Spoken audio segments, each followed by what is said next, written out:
Communication satellites అంటే దాని పేర్లు ఎలా ఉంటాయంటే list of important communication satellites అంటున్నాం కదా, చూడండి అది జీశాట్. ఓకే, అన్నీ మీకు ఎక్కడ చూసినా కూడా జీశాట్ అనే పదాలు కనిపిస్తున్నాయి క్లియర్గా మనకు వస్తే. ఇవన్నీ మన నేమ్ అడగరు. ఓకే, ఇవన్నీ ఏమన్నా అది ఎప్పుడు జరిగిపోయినా అవన్నీ మనకి ఎవడు అడగడు క్లియర్గా ఎగ్జామినేషన్లో క్లియర్గా మనం చూస్తే. బట్ మీకు ఒక ఎగ్జాంపుల్ చెప్తున్నా. ఓకే, కమ్యూనికేషన్ శాటిలైట్ అనే పేరు వచ్చిందంటే ఆ పక్కన ఇలా కనిపించాలి. ఇందాక నేను ఒకటి చెప్పా, జీశాట్ 19. ఓకే, జీశాట్ 29 ఎక్కడన్నా మనం యూజ్ చేసామా? అవి GSLV MK3 D1 ప్రయోగించాం. ఇక్కడ ఉంది చూడండి clearly, GSLV MK3 D1. GSLV యొక్క ఫస్ట్ పరంపర ఎలా స్టార్ట్ అయిందంటే GSLV MK3 యొక్క ఫస్ట్ పరంపర అంటున్నాం. GSLVలోనే advanced versions clearly. GSLV MK3 D1 GSAT 19 ఉపగ్రహాన్ని ప్రవేశపెట్టింది. అదొక కమ్యూనికేషన్ శాటిలైట్స్ క్లియర్లీ. జీశాట్ 29 యాక్చువల్గా ఇందులో లేదు లిస్ట్లో. ఓకే, ఇక్కడ చూడండి. Okay, GSAT 29 GSLV MK3 D2. Okay, అది కూడా ఏమంటున్నాం మనం communication satellites clearly. So communication satellites అనేది ఈ విధంగా పనిచేస్తుంటాయి. ఓకే, యాక్చువల్గా మనం GSLVకి సంబంధించి ఫస్ట్ ఆపరేషనల్ ఫ్లైట్ 2004 అని రాశాను నేను ఇందాక అక్కడ. PSLVకి సంబంధించి ఫస్ట్ సక్సెస్ఫుల్ ఫ్లైట్ అంటే మనం 1994 అని రాసాం. ఓకే, బట్ GSLV ఆ కార్యక్రమం స్టార్ట్ అయిందే 1990. ఫస్ట్ దానికి సంబంధించిన ఫస్ట్ సక్సెస్ అనేది మనం ఎప్పుడు చూసామంటే 2004. ఓకే, ఫస్ట్ ఆపరేషనల్ ఫ్లైట్ దాని ద్వారానే మనం మన భారతదేశానికి సంబంధించిన ఒక ఎడ్యుకేషనల్ శాటిలైట్స్, దాన్నే మనం ఏమంటున్నాం ఎడ్యుశాట్. పేర్లోనే ఉంది కదా, ఎడ్యుశాట్ అంటున్నాం clearly.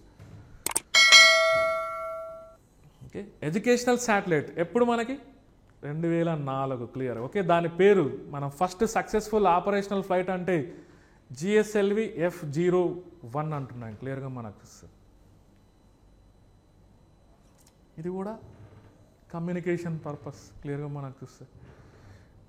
Telecommunication, television broadcasting, meteorological services, ఇవన్నీ దేని ద్వారా మనకి ప్రొవైడ్ అవుతున్నాయంటే ఇండైరెక్ట్గా కమ్యూనికేషన్ శాటిలైట్స్. ఇక్కడ ఇంకొక పదం ఉంది మీరు చూస్తే, నావిగేషన్ అని ఉంది. ఓకే, నావిగేషన్ ఇవి కూడా ఎక్కడ ప్లేస్ చేస్తున్నాం జనరల్గా ఆ జియో సింక్రోనస్ ఆర్బిట్స్లోనే కదా క్లియర్గా మనకు చూస్తే.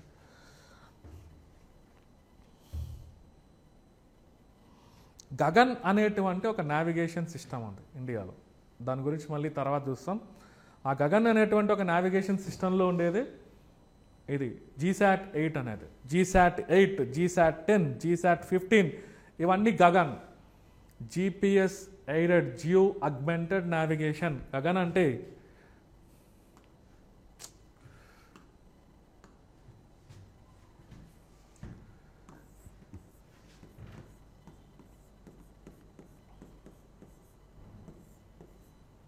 Okay, GPS aided geo augmented navigation అంటున్నాం. అంటే దాని మీనింగ్ ఏం లేదు.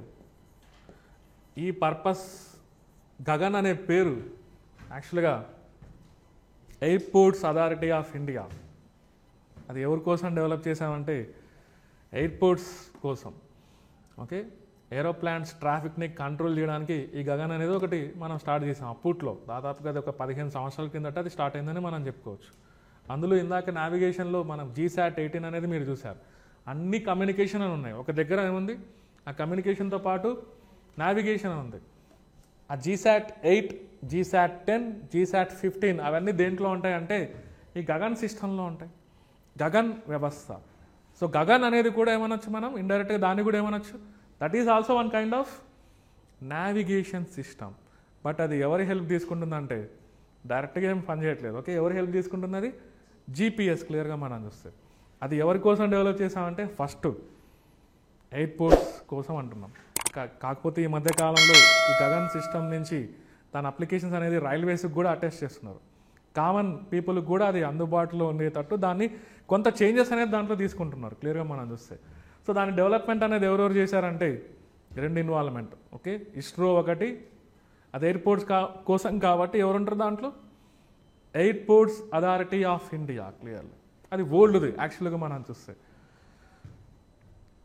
ఓకే, జీపీఎస్ పైన డిపెండ్ అవ్వకుండా అమెరికాకు సంబంధించినటువంటి జీపీఎస్, అంతేగా, యుఎస్ఏకి సంబంధించింది. గ్లోనాస్ అది రష్యాకి సంబంధించింది క్లియర్గా మనకు చూస్తే. బైడు చైనాకు సంబంధించింది. గెలీలియో యూరోపియన్ యూనియన్కి సంబంధించింది క్లియర్గా మనం చూస్తే. ఎవరికి వాళ్ళు ఇవి ఉన్నాయి నావిగేషన్ సిస్టమ్స్, అదంతా గ్లోబల్. ఏమంటున్నాం పేర్లు వరుసగా. ఓకే, జీపీఎస్ అది ఎవరికి సంబంధించింది, యుఎస్ఏకి సంబంధించింది. గ్లోనాస్ రష్యాకి సంబంధించింది. బైడు అంటున్నాం, బైడు అది చైనాకి సంబంధించింది. ఓకే, ఇంకొకటి గెలీలియో అంటున్నాం, గెలీలియో ఫేమస్ సైంటిస్ట్ గెలీలియో మనం చూడొచ్చు. ఓకే, ఆయన పేరు మీద ఒకటి ఉంది నావిగేషన్ సిస్టమ్, అది యూరోపియన్ యూనియన్కి సంబంధించింది. ఇవన్నీ వరల్డ్ వైడ్ ప్రపంచవ్యాప్తంగా కవర్ చేస్తాయి క్లియర్లీ. ఓకే, బట్ మనం డెవలప్ చేసింది ఏమనొచ్చు, అది రీజనల్ నావిగేషన్ సిస్టమ్ క్లియర్గా మనం చూస్తే, నాట్ వరల్డ్ వైడ్. ఓకే, మనం డెవలప్ చేసినటువంటి నావిక్ అనేది అదంతా ప్రపంచ గ్లోబల్ కవరేజ్ అనొచ్చు, బట్ మనం చేసింది అది రీజనల్, మన కోసం మనం డెవలప్ చేసుకున్నాం. గవర్నమెంట్ యొక్క ఆలోచన ఏంటంటే 2025 చివరి నాటికి, ఎప్పటికి, నెక్స్ట్ ఇయర్ చివరి నాటికి మన దగ్గర ఉన్నటువంటి మొబైల్స్లో, కొత్తగా వచ్చేటువంటి మొబైల్స్లో ఇంటిగ్రేట్ చేయాలనేది గవర్నమెంట్ యొక్క ప్లాన్. దేన్ని, ఈ నావిక్ని. క్లియర్. ఓకే, ఐఆర్ఎన్ఎస్ఎస్ని. ఎనీహో వాటి గురించి మనం తర్వాత చూస్తాం. ఇక్కడ కమ్యూనికేషన్ శాటిలైట్స్ అంటే ఇలా మనం అర్థం చేసుకోవాలి క్లియర్లీ. అవి పనిచేయాలంటే different frequency bands key role play చేస్తాయి. ఆ ఫ్రీక్వెన్సీ బ్యాండ్స్లో ఎల్ బ్యాండ్, ఎస్ బ్యాండ్ ఇలాంటివన్నీ, ఎస్ బ్యాండ్, ఎల్ బ్యాండ్ ఇలాంటివన్నీ లో ఫ్రీక్వెన్సీస్. కిందికి వెళ్ళే కొద్దీ okay high frequencies 26.5 gigawatt, 26.5 frequency మనకి క్లియర్గా హెడ్స్ అని మనం చెప్పచ్చు. గిగా హెడ్స్ దాన్ని ఎలా చెప్తున్నాం, ఫ్రీక్వెన్సీ అంటే హెడ్స్లో మనం చెప్తాం, దీన్ని గిగా హెడ్స్లో మనం పిలుస్తున్నాం క్లియర్గా మనం చూస్తే. సో 26.5 గిగా హెడ్స్ అనేది ఇప్పుడు ప్రజెంట్ టాప్లో యూజ్ చేసేటువంటి ఒక ఫ్రీక్వెన్సీ బ్యాండ్, కేఏ బ్యాండ్ అనొచ్చు క్లియర్గా మనకు చూస్తే. ఓకే, అది మనం గుర్తుపెట్టుకోవాలి క్లియర్. రేడియో స్పెక్ట్రమ్ ఇలా మనం చూసేటువంటి ఎల్, ఎస్, ఓకే, కే ఇలాంటివన్నీ, సి, ఓకే, ఇవన్నీ ఏమనొచ్చు మనం రేడియో స్పెక్ట్రమ్ అనొచ్చు, రేడియో స్పెక్ట్రమ్ క్లియర్.